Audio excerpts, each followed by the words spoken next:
നമുക്കിന്ന് fish ball ഉണ്ടാക്കാം. അയില കൊണ്ടാണ് ഞാനിത് ഉണ്ടാക്കിയിരിക്കുന്നത്. ഇപ്പം അയിലയൊക്കെ നല്ല വില കുറവല്ലേ. അപ്പോൾ കുറച്ച് അയില വാങ്ങിച്ച് മഞ്ഞൾപ്പൊടിയും ഉപ്പിട്ട് പുഴുങ്ങിയെടുക്കുക.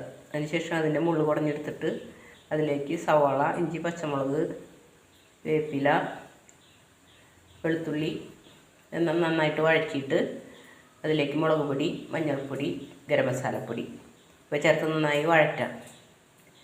അതിനുശേഷം 2 ഉരുളക്കിഴങ്ങ് പുഴുങ്ങി പൊടിച്ചതും കൂടി ചേർത്ത് നന്നായി കുഴച്ചിട്ട് റൊട്ടിപ്പൊടിയിൽ മുക്കി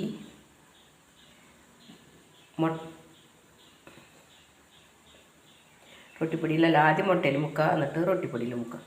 അതിനുശേഷം നമുക്ക് എണ്ണയിൽ വറുത്തെടുക്കാം. നമ്മൾ ഇവിടെ ബോൾസ് എണ്ണയിൽ വറുത്തെടുക്കുകയാണ്. അയില വില കുറവുള്ള സമയത്ത് ഇങ്ങനെ വാങ്ങിച്ച് നമുക്ക് ഒരു വെറൈറ്റി ഒക്കെ ഇടയ്ക്ക് ഉണ്ടാക്കാം. അങ്ങനെ നമ്മുടെ ഫിഷ് ബോൾ ഇവിടെ റെഡി ആയിട്ടുണ്ട്. സോസ് കൂട്ടിയോ അല്ലാതെ നമുക്കിത് ചൂടോടെ കഴിക്കാം.